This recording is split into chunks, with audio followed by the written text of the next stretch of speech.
नमो महावदन्नाय कृष्ण प्रेम प्रदायते कृष्णाय कृष्ण चैतन्य नाम्ने उमानंद लीलामय विग्रहाय हेमावदिव्याक्षरि सुंदराय तस्मै महाप्रेम रसप्रदाय चैतन्य नमो नमस्ते अजामितभुजौ कनकावदातौ संकीर्तनैकभितरौ कमलायताक्षौ विश्वाम्भरौ दियवरौ युगधर्मपालौ वन्दे जगत्प्रियकरौ करुणावतारौ नमीढते अभ्रवपुषतरिदम्बराय विञ्जावतं सपुरीपीच्छलसम्मुखाय विन्यासजे कमलविद्रुविशालवीरु लक्ष्मश्रीनिरुपदे पशुपन्नुजाय श्यामां हिरण्यपरिधिं वनमाल्यवर्षम् धातुप्रवारनटवेशमुद्रतांश विन्यास्तहस्तन्तरेण धुनानब्जन् कर्णत्पलालकपोलमुखाब्जहासम् बर्हापीडानटवरवपुकर्णयकर्णिकारम् बिभ्रद्वासः कनककपीशं वैजयन्तीं च मालाम् रन्ध्रालवेन्द्रधरसुधया पुरयन् गोपुरिन्द्रै वृन्दारण्यं सपदरमणं प्राविशद्गीतकीर्ति मयि विरचयदन्नं दीनबन्धोदयं वा गतिरिहना भवत्काचिदन्याममास्ति निपततु शतकोटिनिर्भरं मानुबम्ब तदपि किलपयदस्ति चातकि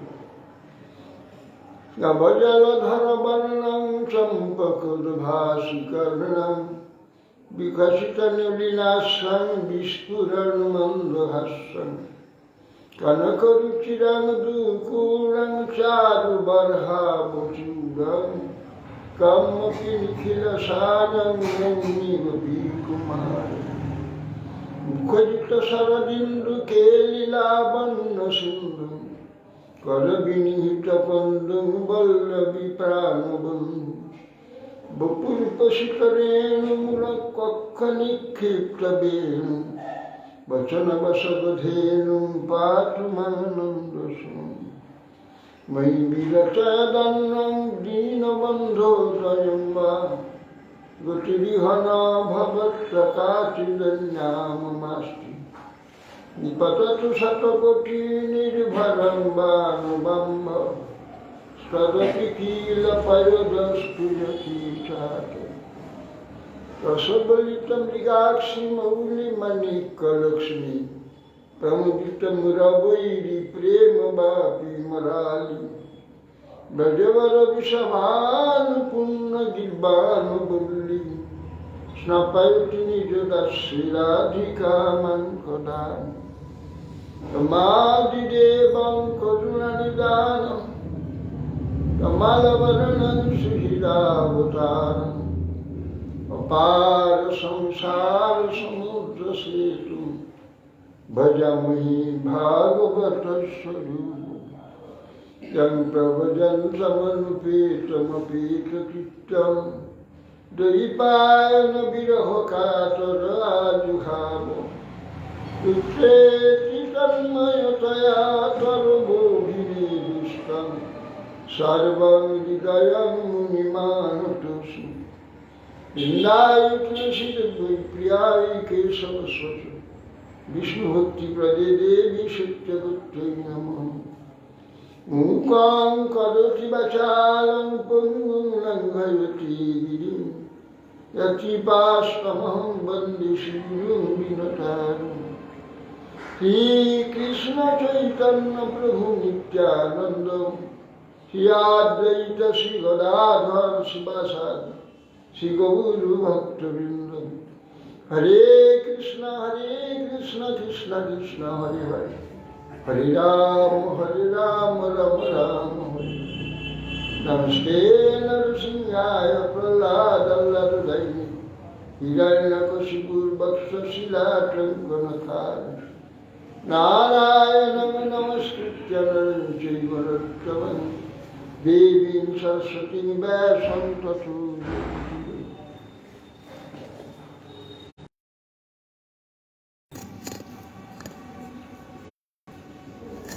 आज की नित्यलीला परिष्कम विष्णुपाद अष्टोत्तर शिला भक्ति विकास ऋषिकेश गोस्वामी महाराज शुभ आविर्भाव तिथि शुभ आविर्भाव महोत्सव तार मंदिर चलছে हावड़ा उठे इसरा हावड़ा জেলা নাকি না হুগলি হুগলি জেলায় রিষড়া স্টেশন রিষড়াতে ওনার শ্রীমঠ আজ তার আবির্ভাব ব্যাসপূজা তিথি আমি অনেকদিন তার আবির্ভাব তিথিতে ব্যাসপূজার মঠে গিয়েছি এবং আমাদের এখানে বার্ষিক উৎসব হতো প্রতি বছর আসতে না আমাদের প্রথমে মঠ প্রতিষ্ঠার পরে কয়েক বছর বার্ষিক উৎসব সমস্ত গুরুবর্গের আসতে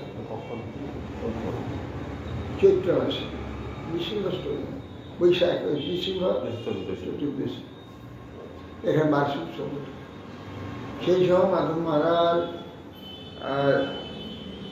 আর যত মহারাজ প্রায় বেশ সহজ 7-8 জন মহারাজ কৃষ্ণ মহারাজ শান্ত মহারাজ ভারতী মহারাজ সার মহারাজ সৈতী মহারাজ তারপরে ঋষিকেশ মহারাজ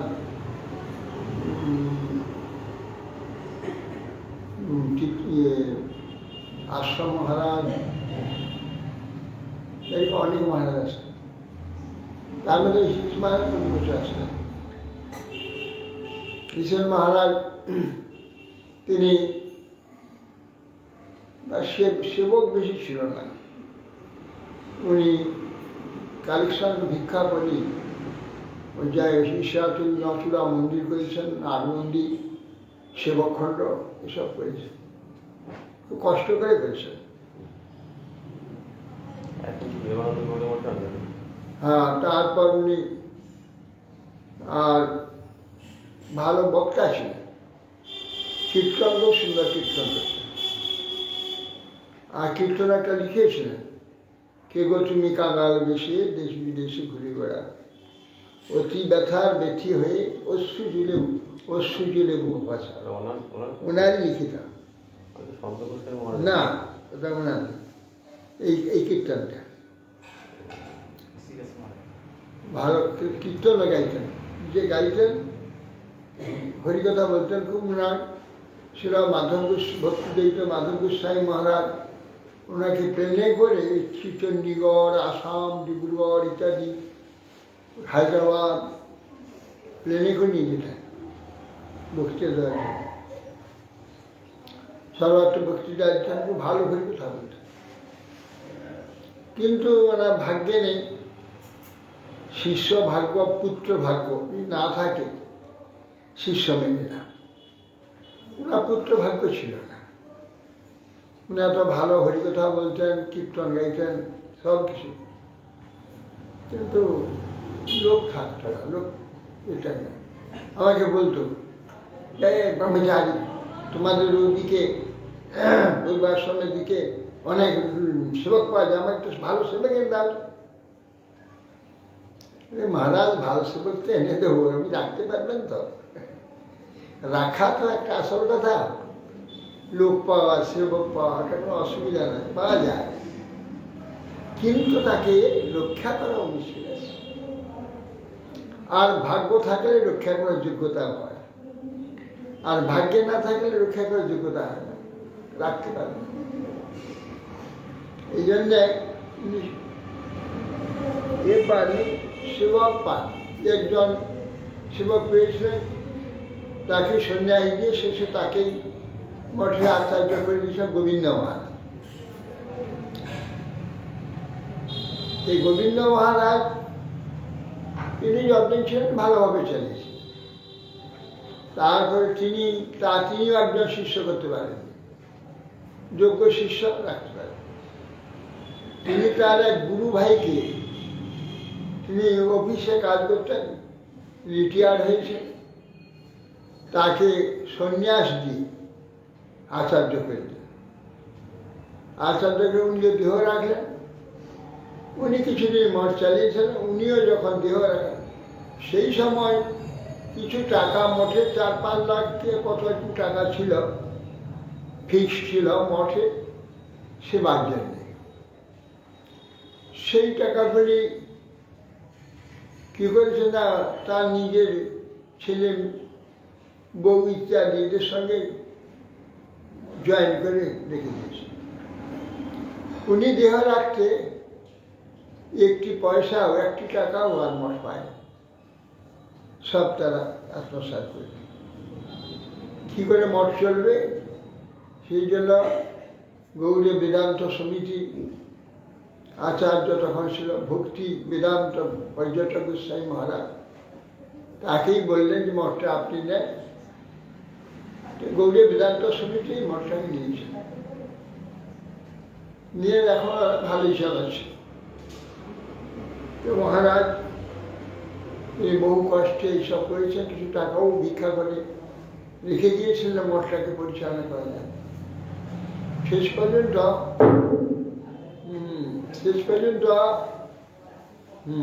থাক এইভাবে।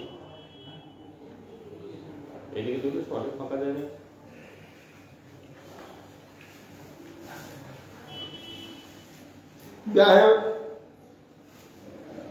ভাগ্য অনুযায়ী সবই হয়। যে মঠ করেছিলেন সুন্দর, কিন্তু ভাগ্য নাই, সেবক পান। এবং অনেক মহারাজ এই কথা, আমাদের গুরুবর্গের ভক্তি সর্বস্ব গিরি মহারাজ তুখর বক্তা আছেন, ইংরেজিতে বক্তৃতা দিতেন ঝড়ের মতো, আর গলা কি মাইক লাগতো না, খুব ইয়ে ছিলেন, ভালো প্রচার ছিলেন। একজন শিষ্য পান, টাটায় মঠ করেছিলেন, বৃন্দাবনে মঠ করেছিলেন, কলকাতাকে মঠ করেছিলেন। একজন সেবক পান, শেষকালে গুরু ভাইকে দিয়ে গেছে। বৃন্দাবনে কালীহত হয়েছে বিরাট মঠ, সেখানে ছিল ভক্তি মাধব গোস্বামী দিয়ে। টাটা মঠটা ওই মহারাজ ওই নাসি মহারাজ ওনাকে দিয়েছে। আর এইখানে মঠটা পরমহংস মহারাজ দিয়েছে। না না, ওটা ওই উনি করেছে, ওটা দিয়েছিল দুর্গা মন্দির, ওটা সতী মহারাজকে দিয়েছিলেন। উনি প্রথম উনি করেছিলেন, সতী মহারাজ দিয়েছিলেন, সতী মহারাজ ওটা করেছিলেন।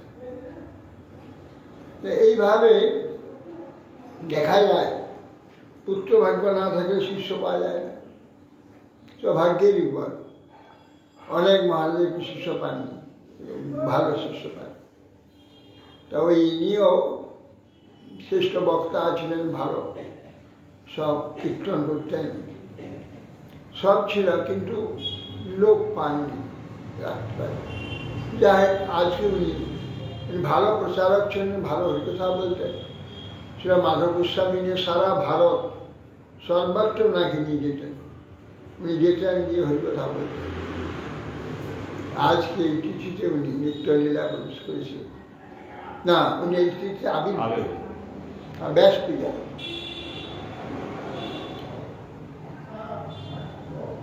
বৈষ্ণবের গুণগান করিলে জীবের ত্রাণ। বৈষ্ণবের গুণগান না করলে, তার মহিমা কীর্তন না করলে ভক্তি হয় না, মঙ্গল হয় না। বৈষ্ণবের মহিমা কীর্তন করলে ভগবান প্রসন্ন হয়, এত প্রসন্ন অন্য কিছুতে হয় না। যে বৈষ্ণব, যে ভক্ত জগতে তার মহিমা কীর্তন করে, সেই বৈষ্ণবের মহিমা শুনলে ভগবান নিজেই প্রসন্ন হয়। অতএব এই জন্য মহাপুরুষের চরিত্র এবং তাদের ক্রান্ত সেবক, প্রিয় সেবক, তাদের মহিমা কিছু কীর্তন করতে হয়। আজকে তার আবির্ভাব, তিনি আমাদের প্রতি প্রসন্ন হন, কৃপা দৃষ্টিপাত করুন। তাদের প্রসন্নতাতে ভগবানের প্রসন্নতা। ভগবান তিনি অন্য যাই করা হোক, সর্বকার্য অপেক্ষা বৈষ্ণবের মহিমা কীর্তন করলে, বৈষ্ণবের গুণগান করলে ভগবান প্রসন্ন হন। আজ তিনি প্রসন্ন হন, তিনি তো নিত্য আছেন। জগতের বিচারে আমরা দেখি তিনি চলে গেছেন, চলে যাননি, সর্বত্র আছেন। আমাদের প্রার্থনা শুনবেন, প্রসন্ন হয়ে আমাদের প্রতি প্রসন্ন হয়ে কৃপা করুন। না আমাদের গুরু গৌরাঙ্গ গান্ধর্বিকা গিরিধারী গোবিন্দে পাদ ব্রহ্মে জন্ম জন্ম চোরা ভক্তি লাভ।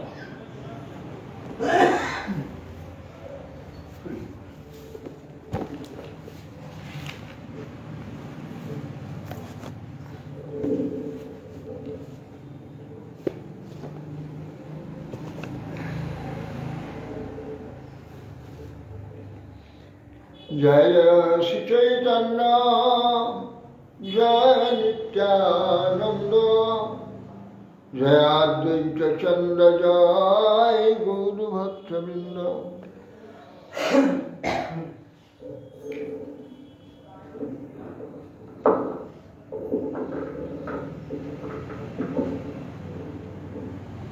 একশত দিন ছোট বিপ্র পদব্রজে হাঁটতে হাঁটতে বৃন্দাবন থেকে গোপালকে নিয়ে অন্ধ্রপ্রদেশে বিদ্যানগরী নিয়ে উপস্থিত। ভাবছেন যে গোপাল তো আসছেন কিনা জানি না। তিনি বলেছিলেন যে আমার পায়ের নুপুরের শব্দ শুনবে, প্রতিদিন 1 সের চাল আমাকে রান্না করে ভোগ দেবে, তোমার পিছন পিছনে যাব। পিছন ফিরে তাকালে আমি কিন্তু সেইখানে থেকে যাব, পিছন ফিরে তাকাবে না। আর আমার পায়ের নুপুরের ধ্বনি শুনে আমার গমন জানতে পারবে। এই বলেছিল, তো সেইভাবে এসেছি। 100 দিন লেগেছে আসতে। আমার স্বাভাবিক এখান থেকে আমাদের 1 মাস লাগে হেঁটে গেলে, আর ওইখান থেকে এইখানে এসেছি। এই বাংলা দিয়ে যেতে হবে তো মাঝে তো ঝাড় জঙ্গল, ঝাড়খণ্ড, পর্বত আর অরণ্য। হ্যাঁ, এখন আছে, তখন আরো বেশি ছিল। তো ওদিকে কেউ যেতে পারত না। পুরী যেতে হলে, দক্ষিণ ভারতে যেতে হলে এই দিক দিয়ে যেতে হতো, উত্তরপ্রদেশ থেকে। সেই জন্য এই দিক দিয়েই গিয়েছে, তো 100 দিন লেগেছে। এই হাতিয়ে নিয়ে ওই গ্রামে এসেছে। এসে ভাবছে যে দেখি গোপাল এসেছিল, আগে তো দেখি গ্রামের লোককে ডেকে আনবো। এখানে যদি থাকে অসুবিধা নেই, দেশে তো গ্রামে এসেছি। আর ফিরে তাকাতে হেসে গোপাল দাঁড়িয়ে, আজ যাবো না, যাও দেখে আনো গ্রামের লোক, আমি সাক্ষী করি। সাষ্টাঙ্গে ধন্যবাদ করে গোপাল সেখানে দাঁড়িয়ে গ্রামের লোকেরা কিন্তু গোপাল সাক্ষী এসেছে, তোমরা সকলে সব গ্রামের লোক ছুটে এলেন, যে পাথর এর বিগ্রহ সে বৃন্দাবন থেকে হেঁটে এসেছে সরাসরি। দেখেন দীর্ঘটি দাঁড়িয়ে দিয়েছে, সব গ্রামের লোক এসে যে বিপ্র কন্যা দেবী বলেছিল সেই বিপ্র এসেছে। এসে তখন দেখেন দেখে সকলে সাষ্টাঙ্গে পরিবার গোপাল নিজে মুখে বলেন, এই ব্রাহ্মণকে কন্যা দেবী আমার সামনে করেছে। বা সঙ্গে সঙ্গে সেই তার সামনেই ওই কন্যা নিয়ে এসে ওই ছোট বিপ্রকে বড় বিপ্র বিবাহ দিয়ে তারপর বললেন, গোপাল তোমরা আমার জন্মে জন্মে সেবা, তোমাদের প্রতি আমি প্রসন্ন হয়েছি, আমার কাছে কিছু বল না। গোপাল বলে, যদি বল দেবেন কৃপা করে এইখানে থাকতে হবে, এখান থেকে যেতে পারবেন। স্বীকার করলেন। সেই দেশের রাজা মন্দির করে দিল। দুই বিপ্র গোপাল সেবা করতে লাগে।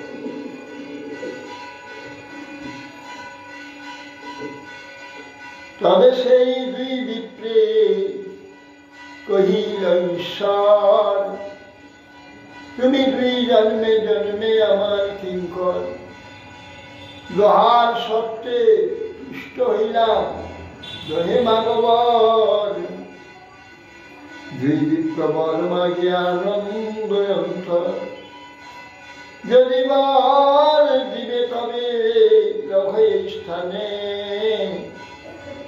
কিঙ্করের দয়া তবে সর্বলোক জানে, গোপাল রহিলা দহি করেন সেবন, দেখিলে আইসে সব দেশের লোকজন, সে দেশে রাজা আইলা আশ্চর্য শুনিয়া,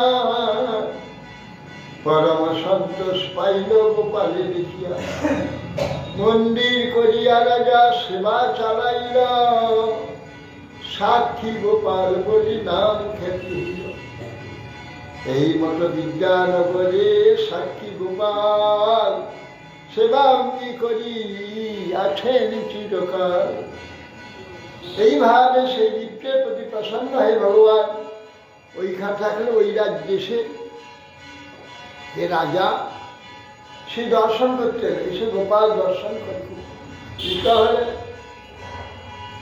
এবং দেশের লোক সব এসে দেশের রাজার আশ্চর্য শুনে এসে পরম সন্তোষে মন্দির করে দিল। মন্দির করে সেবা চালালো, সাক্ষী গোপাল বলে খ্যাতি হয়ে যাবে। বিদ্যানগরে সাক্ষী গোপাল সেইখানে বহুকাল আছেন, সেবাঙ্গী করিয়াছেন চিরকাল। উৎকলের রাজা শ্রী পুরুষোত্তম নাম, সেই দেশ যিনি লইল করিয়া সংগ্রাম, সেই রাজা যিনি লীল তার সিংহাসন, মানিক্য সিংহাসন মনে করত, পুরুষোত্তম দেব সেই বড় ভক্ত আর্য বর্জ, গোপাল চরণে মাগে চল মোর রাজ্য, তার ভক্তি বসে গোপাল তারে আজ্ঞা দিল, গোপাল লইয়া সেই কটকে আইল। তারপর সেবা অঙ্গীকার করেছেন উৎকলের রাজা পুরুষোত্তম রাজা, এই উড়িষ্যার রাজা পুরুষোত্তম দেব। তিনি দেশ জয় করলেন। কেন জয় করলেন? পুরুষোত্তম দেবের সঙ্গে উড়িষ্যার রাজার বন্ধুত্ব ছিল। পুরুষোত্তম দেবের পিতা আর কাঞ্চিরাজ তার নাম। বন্ধুত্ব দুজনে একদিন বললেন, লেখো এক কাজ করা যাবে, তোমার যদি পুত্র হয় আমার যদি কন্যা হয় তাহলে এই দুজনের সঙ্গে বিবাহ হবে, এই দিয়ে বিবাহ সূত্রে আমাদের বন্ধুত্ব বজায় থাকে। তাই হবে। কিছুদিনের পরে উৎকলে রাজা মারা যায়। তখন তার পুত্র পুরুষোত্তম দেব তখন রাজা বড় হয়েছে, যুবক হয়েছে, রাজা হয়েছে। কাঞ্চিরাজ এটা যে আমার তো উৎকল রাজের সঙ্গে কথাবার্তা আছে, ও তো পুত্র হয়েছে, আমার কন্যা আছে, কন্যার সঙ্গে বিবাহের ব্যবস্থা, ছেলেটি কীরকম কী অবস্থা দেখতে হবে একবার। রথযাত্রার সময় সেই কাঞ্চিরাজ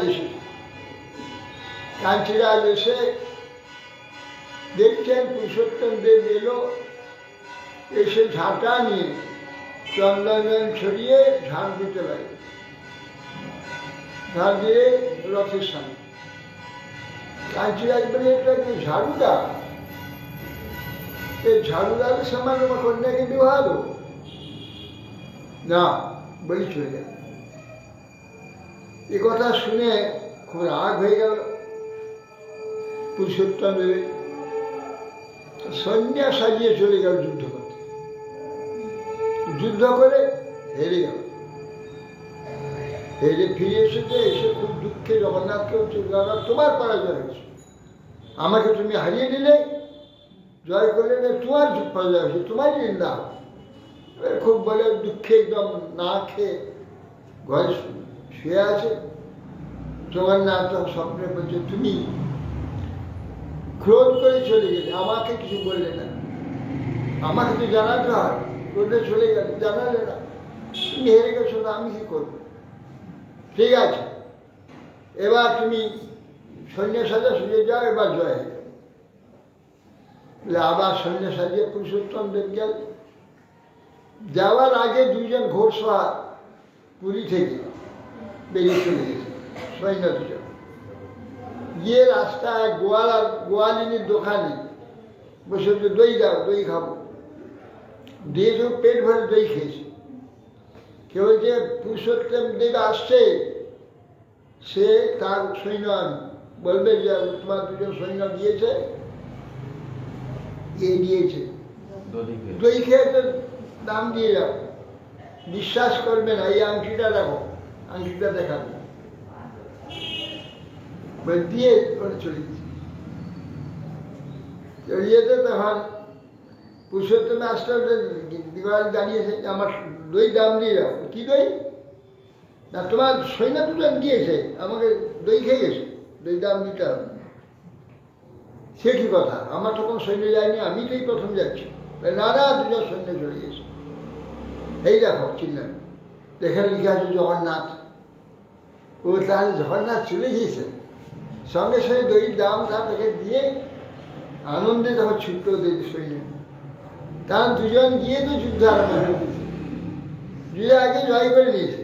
হ্যাঁ, পুরুষোত্তম পরে গেলেন, পরাজয় করে বন্দি করে, রাজাকে বন্দি করে, রাজকন্যাকে বন্দি করে নিয়ে এলো।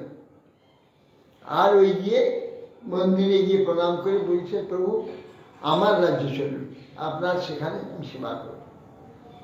স্বীকার করলেন।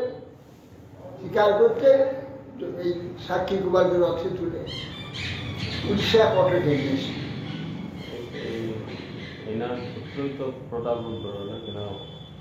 পরবর্তীকালে প্রতাপরুদ্র বা কি এর পরে, হ্যাঁ বোধ হয় প্রতাপরুদ্র। তারপরে এসে তখন রথযাত্রা হবে। রথযাত্রা যে মন্ত্রীকে বলে দিলাম, শোনো, বন্দি রাজকন্যাকে নিয়ে আসো আর বন্দি রাজাকে নিয়ে আসো।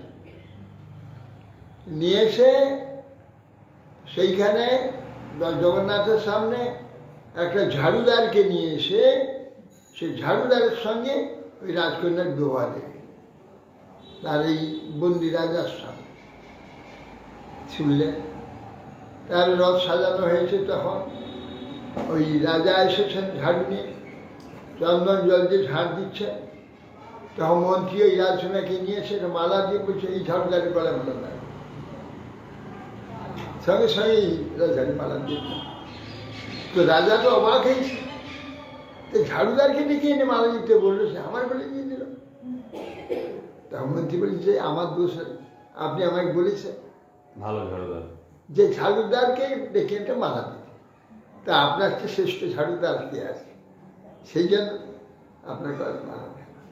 বাস সেই কাঞ্চিরাজকে মুক্ত করে উত্তম রূপে মহাসমারোহিতে রাজার সঙ্গে বিবাহ হলো।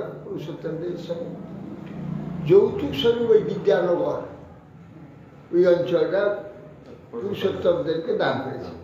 সেটা রায় রামানন্দ এখানে গভর্নর ছিল, অনেক দূরে তো না, গোদাবরী ওপার, অন্ধ্রপ্রদেশ। সেই দিকটা যেন অধিকাংশ পুরুষোত্তম দেব ওইটা দান করেছে। হ্যাঁ হ্যাঁ, ওই একটা গণেশ ছিল, ভণ্ড গণেশ, ওই কাঞ্চিরাজে ওই আগের বাইরে হারিয়ে দিয়েছে তো সেই গণেশ। গণেশ সুর থেকে সৈন্য বার করে বই সে যুদ্ধ করে, যে আসো সে হেরে যাবে। পুরুষোত্তম গিয়েছিল, হারিয়ে দিয়েছিল। ওরা দুজন আগে গিয়ে যুদ্ধ করে সেই গণেশের সুর ধরে গেছে, খবরদার সৈন্য বার করতে পারবে না। তার বুঝছে তার নাম ভণ্ড গণেশ, দিয়ে জয় করে নিয়েছিল। গণেশকে বলছে তোমাকে আমার রাজ্যে যেতে হবে। গণেশকে এখানে নিয়েছে, এই পুরী মন্দিরের পিছন রাখছে, বিরাট চেহারা। হ্যাঁ হ্যাঁ, বিরাট গণেশ। হ্যাঁ, ওই ভণ্ড গণেশ, কাঞ্চি গণেশ বলে। তারপরে ওই ওই জন্যে ওই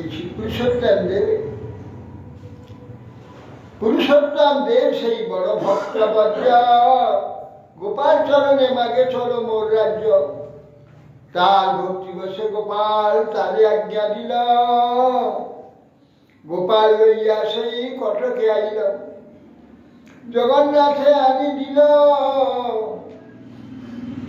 মালিক্য সিংহাসন। কটকে গোপাল সেবা করিল স্থাপন, তার মহিষী আইলা গোপাল দর্শনে, বহু ভক্ত অলঙ্কার কইল সমর্পণে। তাহার নাসাতে বহু মূল্য মুক্তা হয়, তাহা দিতে ইচ্ছা কইল মনেতে চিন্তায়।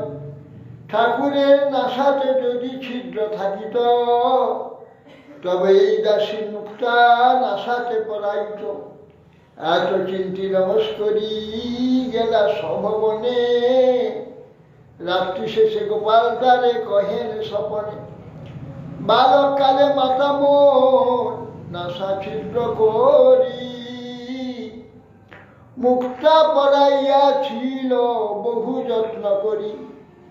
সেই ছিদ্র অদ্যাপিহ আছয় নাসাতে, মুক্তা পরাহ সেই যাহা চাহিয়াছ দিতে। কটকে সেই পুরুষোত্তম যে রাজা নিয়ে এসেছেন গোপালকে, তিনি নিজে ওই কটকে মন্দির করে সেখানে গোপালকে প্রার্থনা করে নিয়ে এসে তিনি তার বসে গোপাল এসেছেন।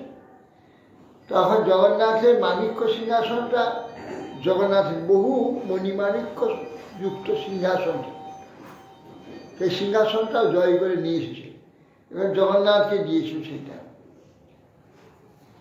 তারপরে গোপাল দর্শকরা যে মহিষীর গোপালকে দেখে বলছে যে অনেক অলঙ্কার দিল সব গোপালকে। তার নাকে বহুমূল্য মুক্তা ছিল, যে এই মুক্তাটা আমি গোপালকে দিতাম যদি গোপালের নাকে ছাঁদা থাকতো। ছাঁদা নেই, দেখো পূজায় কি বল, দেখো ছাঁদা আছে না, ছাঁদা নেই।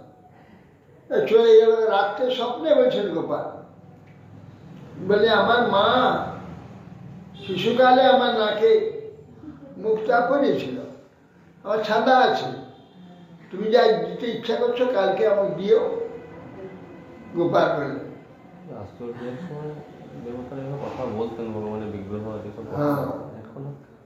স্বপ্নে তখন এই কথা বলতে, তার সকালেই আবার রাজা আমরা নিয়ে এলেন, এসে দেখলেন গোপালের নাকি ছাদা রয়েছে, সেই এটাকে শুদ্ধ করে নিয়েছে, গোপালের নাকে পেয়ে দিল।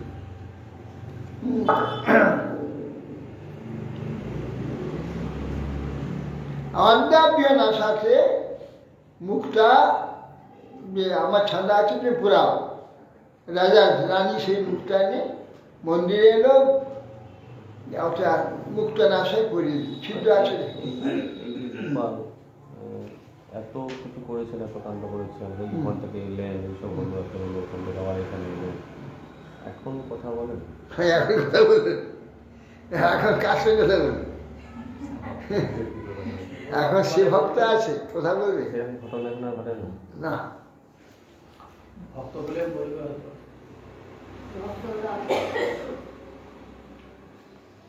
সেইভাবে গোপালের কটকেতে শ্রী মহাপ্রভু গিয়ে ওই কটকে দর্শন করছেন। আর কটকেতে এই কথা নিত্যানন্দ প্রভু মুখে শুনলেন। নিত্যানন্দ মুখে শুনি গোপাল চরিত তুষ্ট হইলা মহাপ্রভু সভা সভক্ত সহিত। গোপালের আগে যবে প্রভুর হয় স্থিতি, ভক্তগণে দেখে যেন দোহে এক মূর্তি।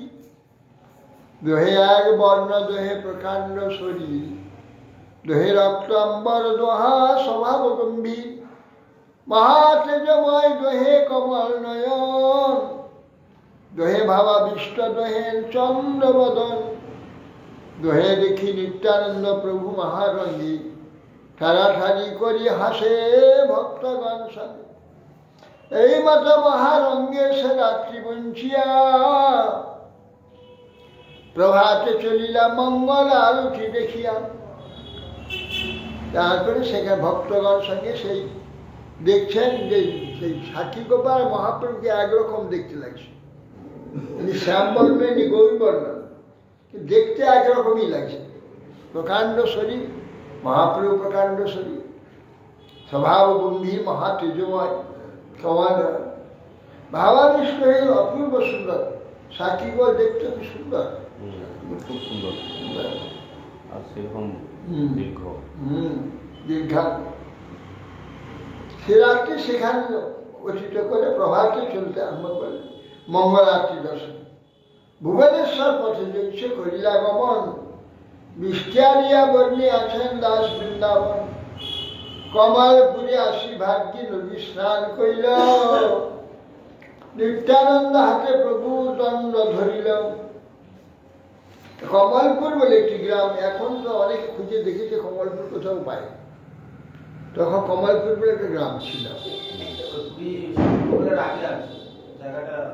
কপটেশ্বর দেখিতে গেলা ভক্তগণ সঙ্গে, এথা নিত্যানন্দ প্রভু কইল দণ্ড ভঙ্গি। তিন খণ্ড করি দণ্ড দিল ভাসাইয়া, ভক্ত সঙ্গে আইলা প্রভু মহেশ দেখিয়া। মানে ভাগ্যী নদী আছে, ভাগ্যী নদীর পরে ওইখানে কমলপুর গ্রাম, ওইখানে কপটেশ্বর মন্দির আছে শিবের। দণ্ড হাতে দিয়ে মহাপ্রভু কপটেশ্বর শিব দর্শন করতে গিয়েছে। গিয়ে শিব দর্শন করতে এখানে নিত্যানন্দ দণ্ডটাকে তিন ভঙ্গ করে তিনখানা যদি ভেঙে ভাগ্যী নদী ফেলে দিয়েছে, ভাসিয়ে দিয়েছে। সেখানে ভক্ত সঙ্গে মহেশ দর্শন করে এলেন। জগন্নাথের দেব দেখি আবিষ্ট হইয়া দণ্ডবাদ করি প্রেমে নাচিতে। ভক্তগণ আবিষ্ট সব নাচে গায়, প্রেমাবিষে প্রভু রাজমার্গে যায়। হাসে কাঁদে নাচে প্রভু হুঙ্কার গর্জন, তিন ক্রোশ পদ হইল সহস্র দুজন। চলিতে চলিতে প্রভু আইল আঠা নালা, তা সে প্রভু কিছু বাহ্য প্রকাশিলা। নাচতে নাচতে সেইখান থেকে অনেক দূর যেন হয়ে গেছিল, তিন ক্রোশ রাস্তা। ওইখান থেকে এসে ওই কমলপুর থেকে এসে 18 নালায় পুঁজিতে ঢুকবার আছে, 18 নালা। ঠিক আছে, মহাপ্রভু বাহ্য হয়ে গেল। ওই নিত্যানন্দ আমার দণ্ডটা দাও। নিত্যানন্দ কহে প্রভু দেহ আমার দণ্ড। নিত্যানন্দ পরে দণ্ড হইলে 3 খণ্ড। প্রেমাবেশে তুমি পড়লে, আমি ধরতে গেলে আমার দণ্ডের উপরে পড়ে তো দুঃখী 3খানা হয়ে গেছে। তোমার সেই দণ্ড উপর পড়বে। এখন এটা নিত্যানন্দ মহাপ্রভুকে মিথ্যা বলছে, মিথ্যা নয়, ঠিকই বলেছে যে তুমি তো প্রেমে এক দণ্ড নিয়েছ, কিন্তু কৃষ্ণ ভক্তি যে ভক্ত সঙ্গে আছে তার 3 দণ্ড হয়। তুমি এক দণ্ডে তুমি থাকবে, 3খানা দণ্ড করে আর তুমি কিসের সন্ন্যাসী দণ্ড বহন করবে? তুমি দণ্ডই নদী বহন করবে, ওই নদীতে ফেলে দিবে।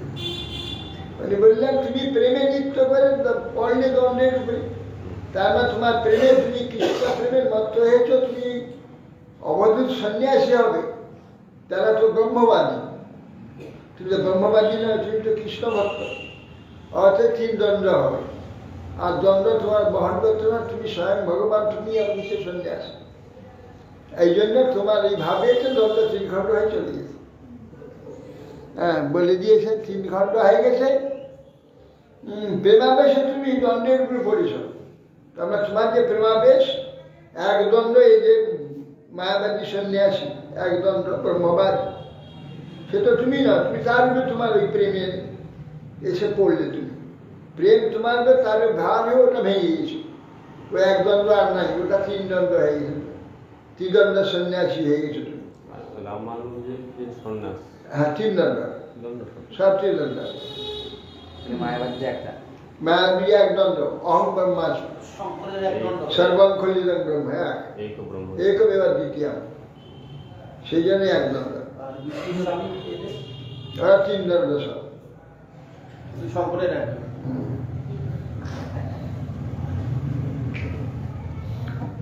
দুই জায়গা ভরে দণ্ড খণ্ড খণ্ড হয়ে, সেই খণ্ড কোথায় গেল কিছু না জানি। মোর অপরাধে তোমার দণ্ড হইল খণ্ড, যে উচিত হয় মোরে করো সেই দণ্ড। শুনি মহাপ্রভু কিছু দুঃখ প্রকাশিল, ঈশ্বর ক্রোধ করি কিছু সবারে কহিল। নীলাচলে আনি মোরে সবে হিত কইলা, সবে দণ্ড দঞ্চিলা তাহা না রাখিলা।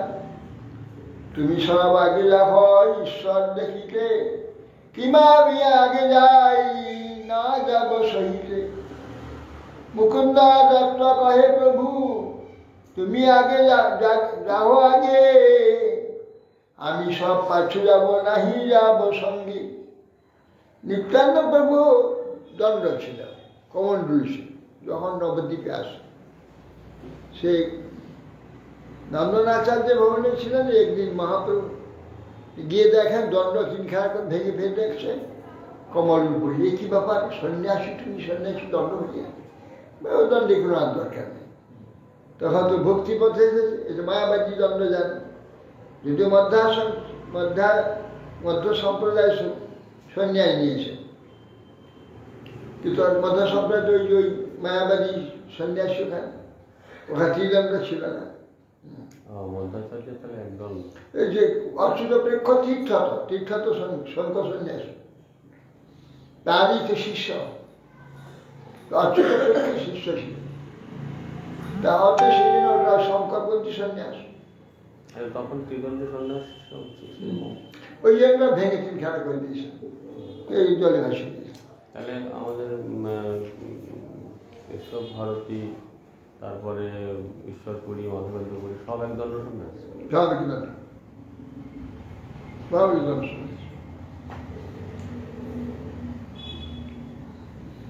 নিত্যানন্দের দণ্ড তাহলে নবদ্বীপ দণ্ড কমণ্ডল পাওয়া গেছে, কোনো খোঁজ নেই। ফেলে দিয়েছে। মহাপ্রভু যে পুরীতে কমণ্ডলকে দেখা যায়, ওটা আছে জলপাত্র। শুনি মহাপ্রভু কিছু দুঃখ প্রকাশিল, ঈশ্বর ক্রোধ করি কিছু সবারে কহিল।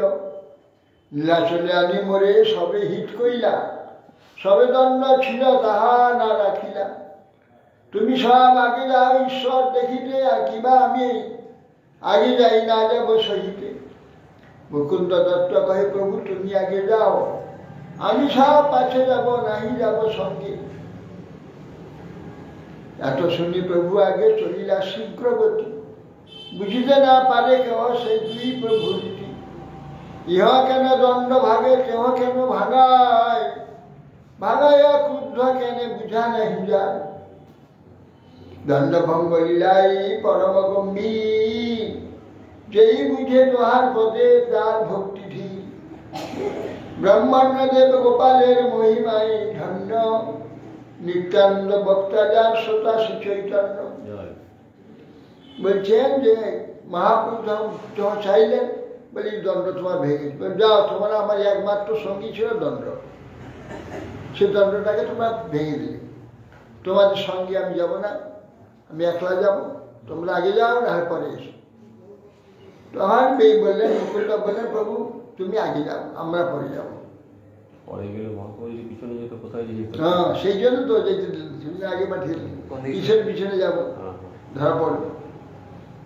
প্রভু আগে চললে ওরা পিছনে পিছনে মহা শীঘ্রগতিতে চলে গেছে। প্রভু দুজনের উদ্দেশ্য ত্রিদণ্ড করে ফেলেছে ভক্তিতে। এই জন্য বলছে যে রহস্যটা আপনাকে বুঝে না, দণ্ড কেন ভাঙে, কেন ভাঙাই তুমি, ভেঙে কেন ক্রুদ্ধ হইলেন? অতএব দণ্ডভঙ্গই লীলা গম্ভীর। ব্রহ্মানন্দের গোপালের এই মহিমা চান্দ বক্তা ছিলেন, মহাপুরুষ শ্রোতা ছিলেন। শ্রদ্ধাযুক্ত হইয়া ইহা শুনে যে আছে পাইবে সেই গোপাল চরণ, শ্রী রঘুনাথ পদে যারা চৈতন্য চৈতন্যিত কহি কৃষ্ণদাস, রৌমিতাং গৌরা চন্দন কুতর্ক কর্কশা স্বয়ং সার্বভৌম সর্বভূমা ভক্তিভূমান মহাচরত। নবী হে গৌসুন্দ্র কুতর্ক শাসনকারী, কুতর্কের শাসনকারী, এমন যে সর্বভূমা পণ্ডিতের, তাকে ভক্তিভূমা বসে, তাকে ভক্তিভূমা করে দিল। সর্বভূমা ছিল পাণ্ডিত্যে, তাই ভক্তিভূমা করে দিল। জয় জয় গৌরচন্দ্র, জয় নিত্যানন্দ, জয় অদ্বৈত চন্দ্র, জয় গৌর ভক্তবৃন্দ। আবেশে চলিলা প্রভু জগন্নাথ মন্দিরে,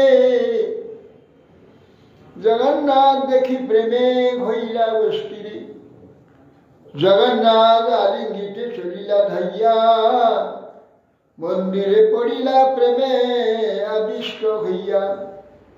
দৈবে সার্বভৌম তাহা করে দর্শন, পরিছা মারিতে দেহ কইল নিবারণ। প্রভু সৌন্দর্য আর প্রেমের বিকার, দেখি সার্বভৌমের হইল বিস্ময় অপার। বহুক্ষণে চৈতন্য নহে ভোগের কাল হইল, সার্বভৌম মনে তবে উপায় চিন্তিল। শিষ্য পরিছা দ্বারা আনিল বহাইয়া, ঘরে আনি পবিত্র স্থানে রাখিল সোহাইয়া। আবেশে জগন্নাথ মন্দিরে গিয়ে ঢুকে গিয়েছেন। জগন্নাথ দেখে প্রেমে অস্থিরে ছুটে গেছে আলিঙ্গন করতে। গঞ্জা মন্দিরে পান্ডা বাধা দিয়েছে, সংশেষ থেকে বিচ্ছিত হয়ে পড়েছে। পান্ডা তখন তাকে এই বেদ মেরে তাকে তুলবার চেষ্টা করছে। তার সে প্রেম এবং তার ভাব দেখে সার্বভৌম দাঁড়িয়ে দেখছেন, তার নিষেধ বন্ধ কর, মারতে দিলেন না। সার্বভৌম বিস্মিত হইলেন, অনেকক্ষণ বিচ্ছিত হয়ে পড়ে আসেন, উঠছেন না। বহুক্ষণে চৈতন্য না, ভোগের সময় হল। সার্বভৌম চিন্তা করল যে এটাকে তো এখানে খাওয়া যাবে না, তখন ভোগ মণ্ডপে গিয়ে পড়ে গেছে। তখন শিষ্য আর পরিষদের নিয়ে বয়ে নিজে ঘরে নিয়ে গেল, নিয়ে সেখানে শুয়ে রেখেছে। শ্বাস প্রশ্বাস নাই, উদর স্পন্দন দেখিয়া চিন্তিত হইল ভট্টাচার্যের মন। সূক্ষ্ম তুলা আনি নাকেতে ধরি নাসায় অজ্ঞেতে ধরিল, ঈশ্বর চলে তুলা দেখি ধৈর্য হইল। বসি ভট্টাচার্য মনে করেন বিচার, এই কৃষ্ণ মহাপ্রেমের সাত্বিক বিচার। ঘরে এসে শুয়ে রেখেছে, কিন্তু মানে পেট উঠছে না, পড়ছে, শ্বাসের যে চিহ্ন, শ্বাস প্রশ্বাসের কোনো লক্ষণ নেই। বলছে যে তো শ্বাস প্রশ্বাসের লক্ষণ নেই, কি ব্যাপার হলো? তো একটা তুলা সে সূক্ষ্ম অন্তত একটু নড়ছে তুলা, তা সামান্য শ্বাস আসছে। তখন চিন্তা ছাড়ে, ঈশ্বর চলে তুলা দেখি ধৈর্য হলো, হ্যাঁ তাহলে ঠিক আছে। বশী ভট্টাচার্য মনন করে এই হলো কৃষ্ণ প্রেমের সাত্বিক বিকার। সাত্বিক বিকারে এই প্রকার হয়। সুদীপ্ত সাত্বিক এই নাম যে প্রলয়, নিত্য সিদ্ধ ভক্তে সুদীপ্ত ভাব হয়, অদৃঢ় ভাব যা তার বিকার, মনুষ্য দেহে দেখি বড় চমৎকার। এত চিন্তি ভট্টাচার্য আছেন বসিয়া, নিত্যানন্দাদি সিংহর দ্বারে উত্তরিল গিয়া। তা শুনে লোকে কহে অন্যান্যবার, এক সন্ন্যাসী আসি দেখি জগন্নাথ, মূর্ছিত হইল চেতন না হয় শরীরে, সার্বভৌম লইয়া তারে তৈছে লইয়া গেলা ঘরে। ওরা তো পিছনে মুকুন্দ, নিত্যানন্দ, সব এসেছে, এসে দেখেছে। আর দামোদর চারজন। মহাপ্রভু কোথায় গেলেন? জগন্নাথ মন্দির যায়নি, জিজ্ঞাসা করছে মহাপ্রভু এসেছে কেন? একজন সন্ন্যাসী বলছে, হ্যাঁ শুনেছি এক সন্ন্যাসী দর্শনতে মূর্ছিত হয়ে পড়েছিল, তারপরে তাকে সার্বভৌম ভট্টাচার্য নিজের ঘরে নিয়ে এসে। সার্বভৌম ভট্টাচার্যের ঘর জিজ্ঞাসা করে লোককে, এরা সবাই সেখানে। প্রভু শুনি সবে জানিল মহাপ্রভুর কার্য, হেনকালে আইলা তথা গোপীনাথ আচার্য, নদিয়া নিবাসী বিশারদের জমাতা, মহাপ্রভু ভক্ত প্রভু তত্ত্বজ্ঞাতা। মুকুন্দ সহিত পূর্বে আছে পরিচয়, মুকুন্দ দেখিয়া তার হইল বিস্ময়। মুকুন্দ তাহার দেখি কইল নমস্কার, তিহালিঙ্গনে পুছে প্রভুর সমাচার। মুকুন্দ কহে প্রভু ইহা হইল আগমন, আমি আসি, আমি সব আসিয়াছি মহাপ্রভুর সনে। নিত্যানন্দ গোসাই আচার্য কইল নমস্কার, সবে মিলে পুছে প্রভুর বার্তা বারবার। তখন মুকুন্দের সঙ্গে ওই সার্বভৌম ভট্টাচার্যের পিতা বিশারদ সার্বভৌমের ভগ্নিপতি ওই গোপীনাথ আচার্য, মুকুন্দ দেখলেন যে সেইখানে এসে উপস্থিত হয়েছে। মুকুন্দ দেখে তা পরিচয় আছে, মুকুন্দ দেখে বিস্ময় হয়ে কি ব্যাপার। মুকুন্দ দেখে নমস্কার করলে তাকে আলিঙ্গন করলেন। মুকুন্দ বলছে যে এখানে মহাপ্রভু এখানে এসেছেন, আমরা মহাপ্রভুর সঙ্গে এসেছি, কিন্তু মহাপ্রভু ভক্ত ছিলেন এই গোবিন্দচার্য, ওখানে দেখেছেন তো মহাপ্রভু। নিত্যানন্দ গোসাইকে দেখে প্রণাম করলেন। সবাই মিলে প্রভু বার্তা জিজ্ঞাসা করে মুকুন্দ কয়ে মহাপ্রভু সন্ন্যাস হয়ে এসেছেন, লোকের মুখে শুনতে মূর্ছিত হয়ে সার্বভৌমের ঘরে আছে। এই কথা লোকের মুখে শুনলাম। ঈশ্বর দর্শনে প্রভু অচেতন হয়ে গিয়ে সার্বভৌম রইয়া গেলে আপন।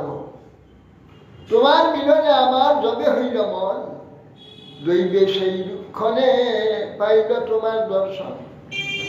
সব স্থল সবে যাই সার্বভৌমের ভবনে, প্রভু দেখি পাচ্ছে করিব ঈশ্বর দর্শন। এত শুনি গোপীনাথ সবার লইয়া, সার্বভৌম ঘরে গেলা হরষিত হইয়া। সার্বভৌম স্থানে গিয়া প্রভুকে দেখিল, প্রভু দেখি আচার্যের দুঃখ হর্ষ হইল। সার্বভৌমে জানাইয়া সবার নির্বাহ অভ্যন্তরে, নিত্যানন্দ প্রভুরে কেহ কইল নমস্কারী। সব সহিত যথাযোগ্য করিল মিলন, প্রভু দেখি সবার হইল দুঃখ হর্ষ মন। এখন সার্বভৌম নিজে গিয়ে নিয়ে শুনে সকলে সেইখানে তখন গিয়ে সব দর্শন করলেন। গোপীনাথ গিয়ে সকলে নিয়ে সেখানে উপস্থিত হয়েছে। হর্ষ হয়ে সঙ্গে সার্বভৌমে গিয়ে প্রভুকে দেখলো, দেখে আচার্য দুঃখ হলো, পড়ে রয়েছে মূর্ছিত হয়ে, আনন্দ হয়েছে দেখে। সার্বভৌমকে জানিয়ে ওদের চারজনকে ঘরে দিল। নিত্যানন্দ প্রভু তাদের নিত্যানন্দকে দেখে সার্বভৌম নমস্কার করলেন, সবার সহিত যথাযোগ্য মিলন করলেন। সার্বভৌম পাঠাইল দর্শন করিতে, চন্দনেশ্বর নিজ পুত্র দিল সবার সাথে। জগন্নাথ দেখি সবার হইল আনন্দ, ভাবেতে আবিষ্ট হইল প্রভু নিত্যানন্দ। সব মিলে তাদের সৃষ্টির করিল, ঈশ্বর সেবক মালা প্রসাদ আনি দিল। প্রসাদ পাইয়া সবে আনন্দিত মনে পুনর্বে আইলা সবে মহাপ্রভু স্থানে। উচ্চ করি করে সবে নাম সংকীর্তন। তৃতীয় প্রহরে হইল প্রভুর চেতন। সকলে নাম সংকীর্তন ওইখানে করতে লাগে। মহাপ্রভু নিকটে ফিরে এসে 3 প্রহরে 3টার সময় যাবে। হুঙ্কার করিয়া উঠে হরি হরি বলি আনন্দ সার্বভৌম লইল পদধূলি। সার্বভৌম কহে শীঘ্র করহ মধ্যাহ্ন, মুই ভিক্ষা দিব আজি মহাপ্রসাদ অন্ন। হরি হরি মহাপ্রভু উঠেছেন, সংস সার্বভৌমকে পদধূলি বললেন যাও এখন মধ্যাহ্ন কর্ম স্নান করে, স্নান করে এসে প্রসাদ পাও, জগন্নাথের প্রসাদ, আমি ভিক্ষা করব। মহাসমুদ্র স্নান করি প্রভু শীঘ্র আইলা, চরণ পাখালি প্রভু আসনে বসিলা। তার সঙ্গে সঙ্গে সবাইকে নিয়ে সমুদ্রে গেল, সমুদ্রে স্নান করে শীঘ্রই এলেন। এসে পা ধুয়ে আসনে বসে, ভোজনের আগে পদধৌত করতে হয়। শাস্ত্র আছে ভিজা পায়ে খেতে হয়, হ্যাঁ, সেই জন্য পা ধুয়ে খেতে হয়। খেলে হজমের সুবিধা হয়, আর এদিকে নেই মহা সুচিত ভালো উপকার হয়। এও পা দিতে হবে। খেয়ে দিতে হয়, পা ধুয়ে খেতে হয়।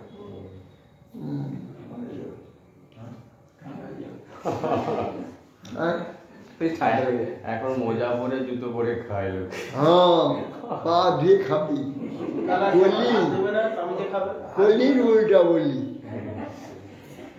কলি উল্টা বলে এখন জুতো পায়ে মোজা পায়ে বসে খায়। আমাদের আছে পা ধুয়ে ভিজা পায়ে খেতে হবে, এই নিয়ম। এই মহাপুরুষ যখনই খেতে বসেন পা ধুয়ে দেন। চরণ পাখালি প্রভু আসনে বসিলা, বহুত প্রসাদ সার্বভৌম আনাইলা। তবে মহাপ্রভু সুখে ভোজন করিলা, সুবর্ণ থালিত অন্ন উত্তম ব্যঞ্জন। ভক্তগণ সঙ্গে প্রভু করেন ভোজন, সার্বভৌম পরিবেশন করেন আপনে। প্রভু কয়ে মোহে মোরে দেওয়ালা প্রাবঞ্জন। তার সঙ্গে সোনার থালা, সার্বভৌম সোনার থালায় মহাপ্রভুকে জগন্নাথের প্রসাদ দিয়েছে, উত্তম ব্যঞ্জন। ভক্তগণ সরে ভোজনে বসে সার্বভৌম পরিবেশন। প্রভু বলছেন আমাকে শুধু লাফড়া ব্যঞ্জন দাও, আর এদের পিঠাপানা যা কিছু এদের দাও। পিঠাপানা দোহ তুমি ইহা সভা কেন।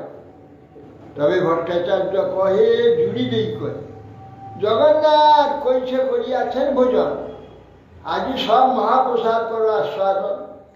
এত বলি পিঠাপানা সব খাওয়াইলা, ভিক্ষা করিয়া আচ মন করাইলা। আজ্ঞা লাগি গোপীনাথ আচার্য লইয়া, প্রভুর নিকটে আইলা ভোজন করিয়া। নমো নারায়ণ বলি নমস্কার কইল, কৃষ্ণমতিরস্তু বলি গোসাই কহিল। যে মায়াবাদী সন্ন্যাসীরা ওই নমো নারায়ণ পাশ খেতে নমো নারায়ণ, নারায়ণ। আর মহাপ্রভুর কৃষ্ণমতিরস্তু। হ্যাঁ, শুনি সার্বভৌম মনে বিচার করিল, বৈষ্ণব সন্ন্যাসী আর বচনে জানিল। গোপীনাথ আচার্যের কয় সার্বভৌম, গোসাইর জানিতে চাহি কাহা পূর্বাশ্রম। গোপীনাথ আচার্য কহে নবদ্বীপে ঘর, জগন্নাথ নাম পদবী বিশ্বপুরন্দর। বিশ্বম্বর নাম ইহার, তার ইহ পুত্র নীলাম্বর চক্রবর্তী হয়েন দহিত। সার্বভৌম কহে নীলাম্বর চক্রবর্তী বিশারদের সমাধ্যায়, এই তার খ্যাতি। বিশ্বপুরন্দর তার মান্য হেন জানি, পিতৃ সম্বন্ধে তহা পূজ্য করি মানি। তহা জিজ্ঞাসা করছে গোপীনাথকে যে এই গোসাই পূর্বাশ্রমটা কোথায়। গোপীনাথ যদি নবদ্বীপে ঘর, জগন্নাথ মিশ্রা পুরন্দর হচ্ছে পিতা, এর নাম বিশ্বম্ভর। তারই পুত্র নীলাম্বর চক্রবর্তী এনেছে, হ্যাঁ, তার নাতি। কারণ তার সার্বভৌম হচ্ছে তার নীলাম্বর চক্রবর্তী তো আমার পিতার হচ্ছে সমাধ্যায়ী, হ্যাঁ, এই খ্যাতি আছে। নিঃস্বপুরন্দ তার তো মান্য, তাহলে আমার মান্য হয়। পিতার সম্বন্ধে তো হলো পূজ্য করে মানে নদিয়া সম্বন্ধে সার্বভৌম হিষ্ট হইলা, পিত হইয়া গোসাইলে কহিতে লাগিলা, সহজেই পূজ্য তুমি, আরে তো সন্ন্যাস, অতএব হও আমি তোমার নিজ দাস। শুনি মহাপ্রভু কইল শ্রী বিষ্ণু স্মরণ, ভট্টাচার্য কহে কিছু বিনয় বচন, তুমি জগৎগুরু সর্বলোহিত কর্তা, বেদান্ত পড়াও সন্ন্যাসীর উপকর্তা। সন্ন্যাসী উপকর্তা আমি বালক সন্ন্যাসী, ভালো মন্দ নাহি জানি, তোমার আশ্রয় নিল গুরু করি মানি। তারা বলছে নদিয়ার সম্বন্ধে আনন্দিত হয়ে পিত হয়ে বলছেন মহাপ্রভু, আরে সহজে তুমি তো পূজ্য সন্ন্যাসী, আর আমাদের সম্বন্ধ আছে, কেন আমার পিতার সঙ্গে ওর দাদুর সম্বন্ধ, অতএব আমাদের যে সম্বন্ধের ব্যাপার আছে। শুনে মহাপ্রভু বিষ্ণু স্মরণ করে যে তুমি তো আমার, আমি তোমার দাস, এই কথা বলতে খুব বিষ্ণু বিষ্ণু করে। ভট্টাচার্য বিনয় বচন শুনে বিনয় মহাপ্রভু বলছেন, তুমি তো জগৎগুরু, লোকহিত কর্তা, বেদান্ত পড়াও সন্ন্যাসী, মানে সন্ন্যাসে সব কিছু করতে পারে। সন্ন্যাসীর উপকর্তা মানে সন্ন্যাসের যাবতীয় কার্য করতে পারে। আমি বালক সন্ন্যাসী, ভালো মন্দ নাই জানি, তোমার আশ্রয় নিল গুরু করি মানে, তোমার সঙ্গ লাগি মোর যথাগমন, সর্বপ্রকারে আমার করিবে পালন। আজি যে হইল আমার বড়ই বিপত্তি, তা হইতে কইলে তুমি আমার অব্যাহতি। ভট্টাচার্য কহে করলে না যাইবে দর্শনে, আমার সঙ্গে যাইবে কিবা আমার লোকসানে।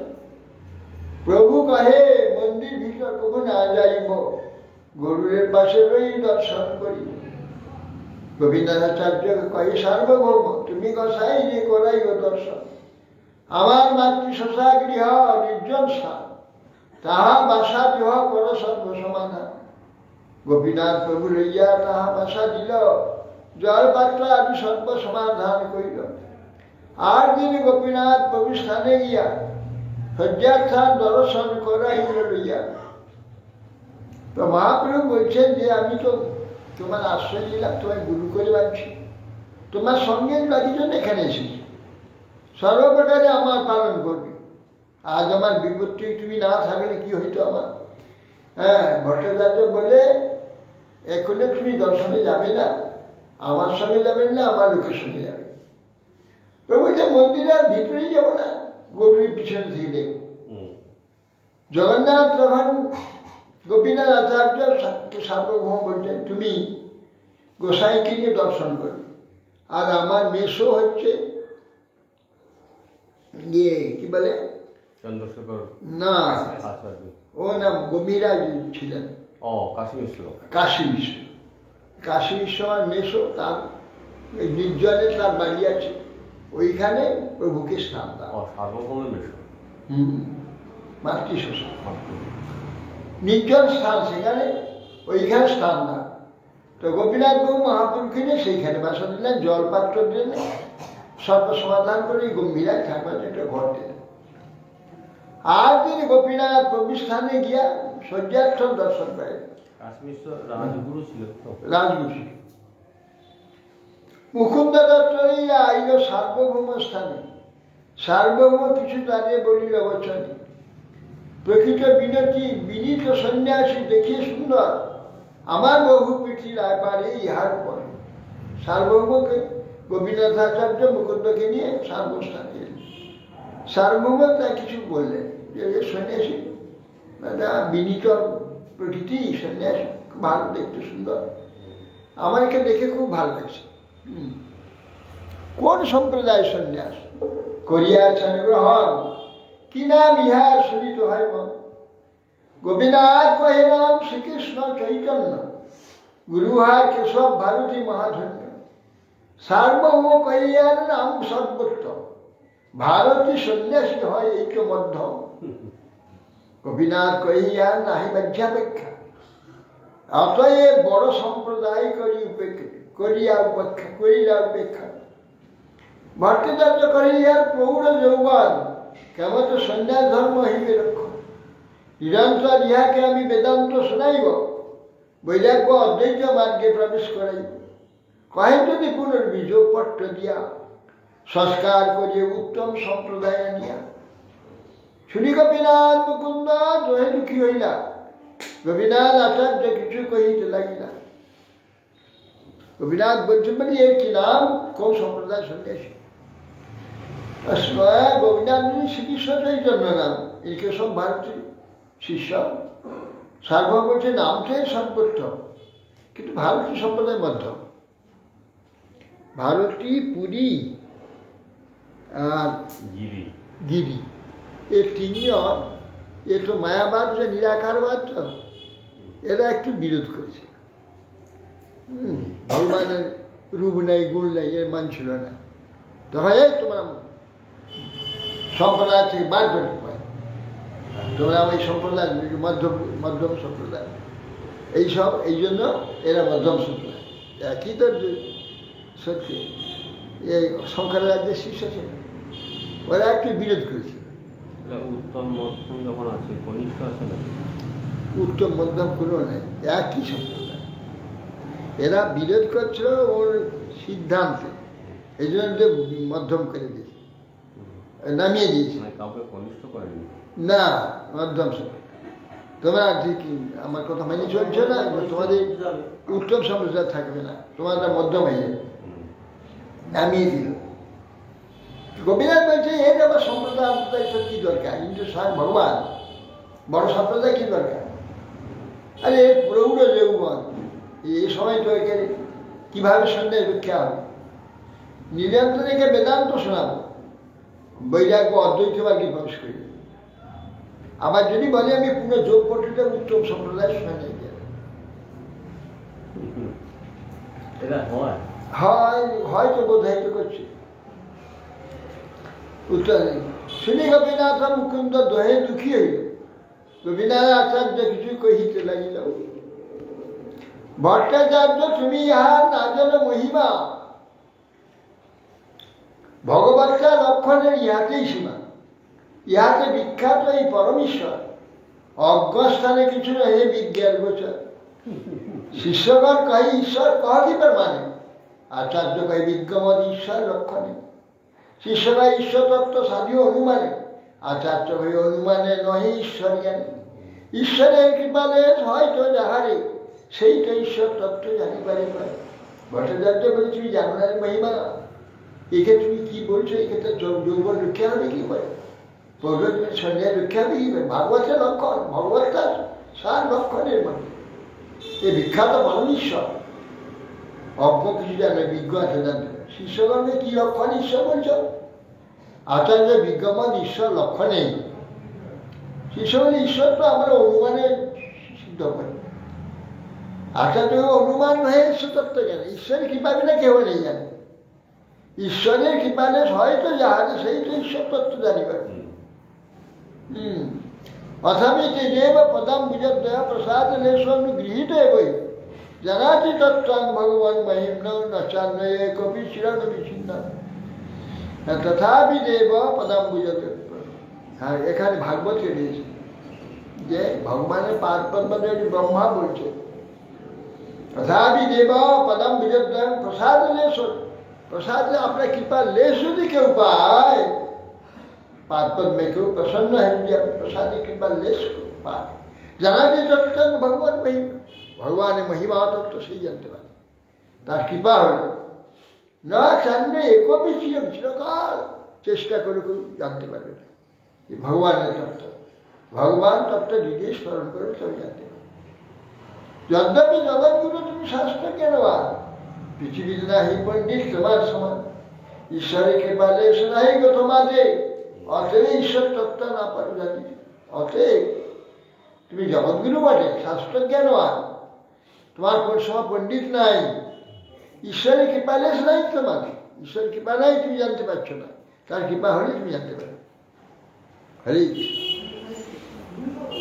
বঞ্ছা কৃপা সুন্দর ভাই মানে ভূ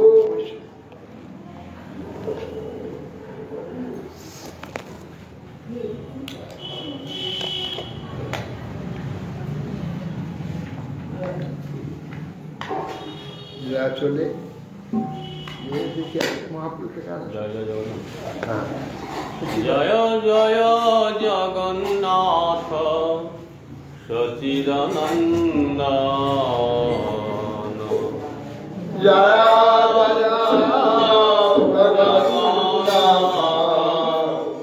সচিদানন্দ জয় জয় জগন্নাথ সচিদানন্দ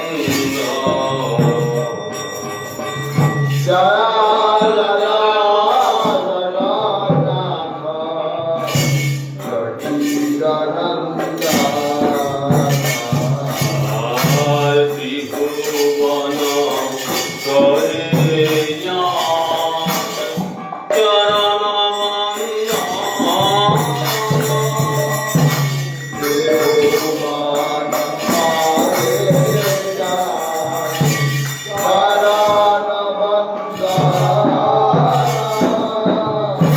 জয় জয় জগন্নাথ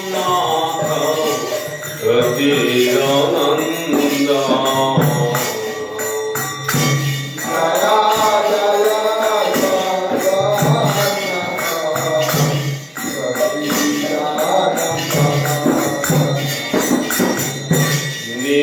নীলাচলে শঙ্খ চক্র গদা পদ্ম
গৌরী শ্রী কৃষ্ণ হে জগন্নাথ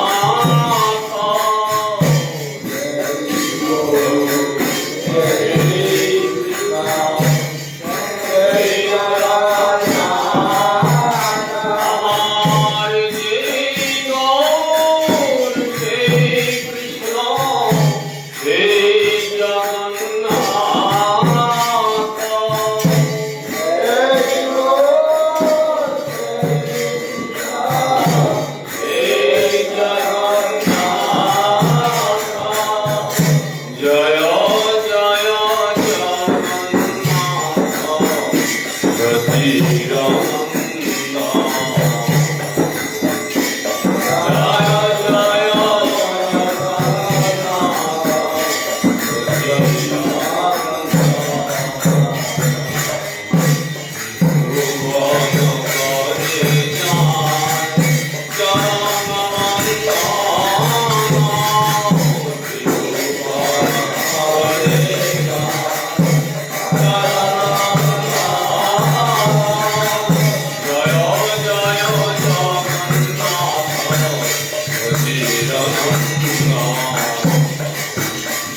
নমরে নমরে মরিয়া নম নারায়ণে নমরে নমরে মায়া নম নারায়ণী নম তুলসী মহারানী বৃন্দে মহারানী নম নম ইয়া গুরু দেব রঘুনাথে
Yeah.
জয় শ্রী রাধা রাধা মধুর শ্রী রাম সুদাস জয় ভক্তিগন্ধি স্বামী পরমহংস শিব পরিবার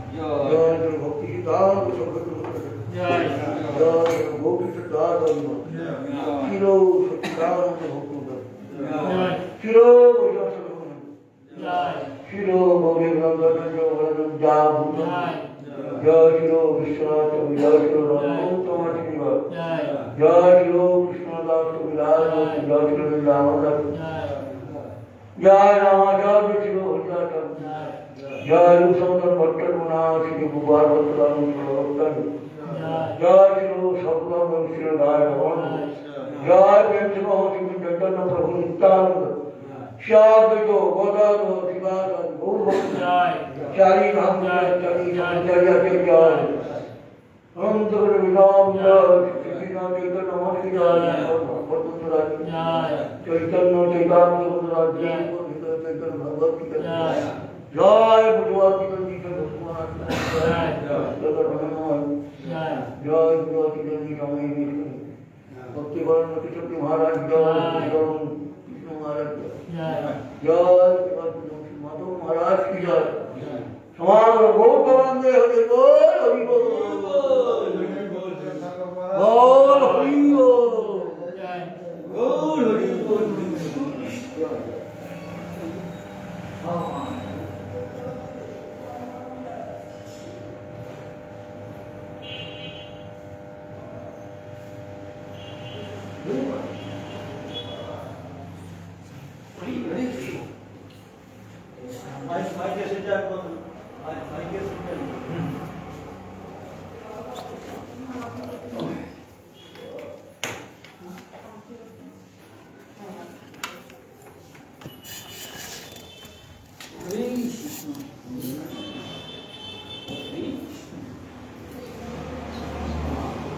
Hay cũng mà không phải là còn đi xem người ta lại